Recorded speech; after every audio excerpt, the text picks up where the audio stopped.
प्यारे विद्यार्थियों, श्री राम स्कूल की ऑनलाइन क्लासेस में आप सभी का हार्दिक स्वागत है।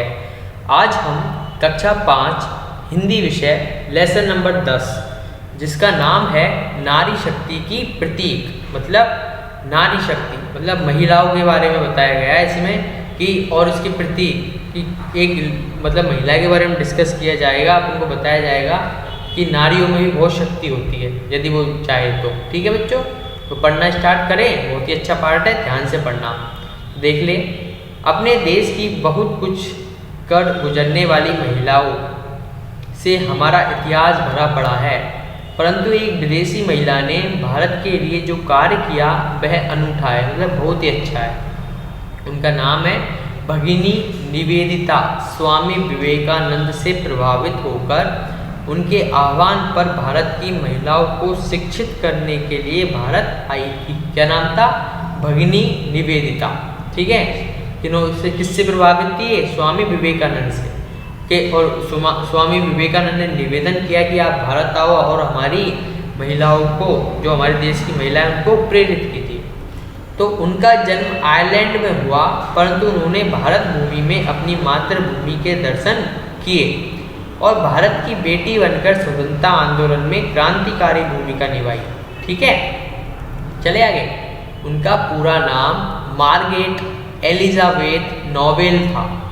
मार्गरेट एलिजाबेथ नोबेल था।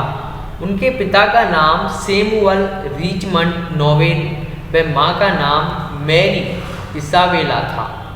बचपन में ही इनके माता पिता का देहांत हो गया था। इनका लालन पालन नाना हैमिल्टन द्वारा किया गया था, मतलब नाना जी ने पाली थी। हैमिल्टन आयरलैंड के स्वतंत्रता आंदोलन के प्रमुख सूत्रधारों में से एक थे। मार्गरेट की शिक्षा लंदन चर्च के आवासीय विद्यालय में हुई थी। मार्गरेट को शिक्षण का कार्य अच्छा लगता था, अतः वह 17 वर्ष की उम्र में ही एक विद्यालय में पढ़ाने लगी। वह स्वयं द्वारा विकसित पद्धति से शिक्षा दिया करती थी। धर्म में रुचि होने के कारण चर्च की गतिविधियों में भी भाग लेती थी तथा अधिकांश समय अध्ययन, मनन एवं सत्य की खोज में ही लगाती थी। ठीक है, तभी एक घटना घटी जो उनके जीवन को एक नया मोड़ देने वाली थी। एक सन्यासी का लंदन में आगमन हुआ। नाम था स्वामी विवेकानंद सरस्वती। स्वामी जी शिकागो के विश्व धर्म सम्मेलन में ख्याति अर्जित कर अपने कुछ मित्रों के आग्रह पर इंग्लैंड आए थे। स्वामी जो विवेकानंद जी थे वो इंग्लैंड पहुंचे थे, उनके दोस्तों ने बुलाया था। मार्गरेट की स्वामी जी से प्रथम भेंट यही हुई थी। मार्गरेट ने स्वामी जी के प्रवचन सुने, वाद विवाद, तर्क वितर्क किया और अपने आप को पूर्ण संतुष्ट कर लेने के उपरांत ही उन्होंने स्वामी जी को अपना आदर्श चुना और स्वामी जी के आग्रह पर उसने भारत आना तय कर लिया। भारत आकर वो अत्यधिक प्रसन्न हुई।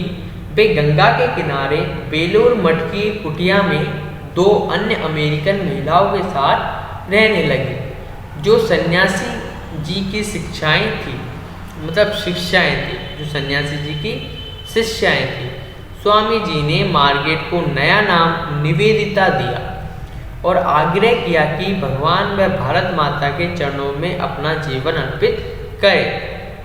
अब देखिए, भगिनी निवेदिता ने विवेकानंद के उपदेश को जन जन तक पहुंचाने का कार्य करने के साथ साथ कलकत्ता में लड़कियों का एक स्कूल भी आरंभ किया। वहाँ छोटी लड़कियों को पढ़ाने लिखाने के साथ साथ मिट्टी का काम, चित्रकारी का काम आदि भी सिखाया। जब कलकत्ता में महामारी फैली तो निवेदिता ने टोली बनाकर दिन रात भूख प्यास की चिंता किए बिना रोगियों की चिकित्सा, सेवा, सफाई आदि कार्य कर पीड़ितों की मदद की। उन्होंने अंग्रेजी समाचार पत्रों में अपील प्रसारित कर मदद मांगी व धन संग्रह भी किया।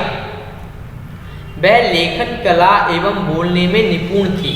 इस क्षमता का उपयोग कर वह अपनी बात बड़े बड़े समूह तक पहुंचाने में सफल रही। निवेदिता ने जब अंग्रेजों का भारतीयों के साथ मित्रतापूर्ण व्यवहार देखा तो वह पूर्ण ताकत के साथ भारत की स्वतंत्रता की लड़ाई का समर्थन करने लगे। उन्होंने बंगाल विभाजन का विरोध किया।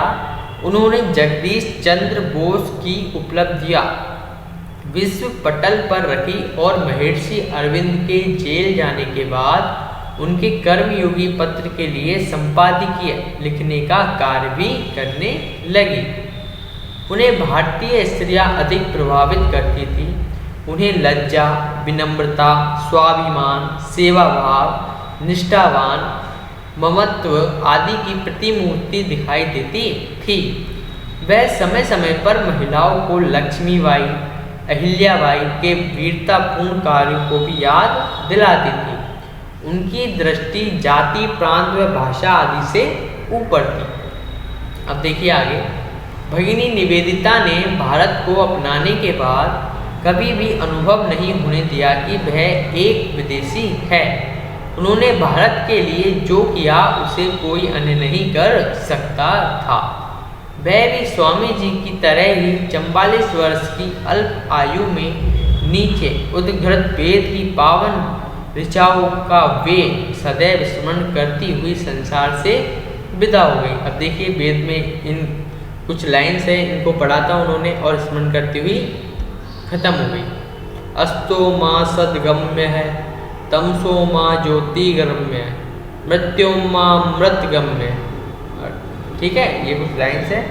अब देखिए बच्चों कितना अच्छा पाठ था। अपन ने एक स्त्री थी जो विदेशी थी, ठीक है, जिनका नाम था भगिनी निवेदिता। ये तो अपन के जो यहाँ पे आई थी तब पढ़ा था, लेकिन इंग्लैंड इनका विदेश में क्या नाम था, एलिजाबेथ नोबेल। इन्होंने कितने अच्छे काम किए अपने यहाँ रहकर। अब देखिए ये पाठ होता है अपना समाप्त। यदि आपको इस पाठ में कोई भी प्रॉब्लम हो तो कमेंट बॉक्स में कमेंट कीजिए, हमारे चैनल को लाइक कीजिए, शेयर कीजिए और सब्सक्राइब कीजिए। धन्यवाद।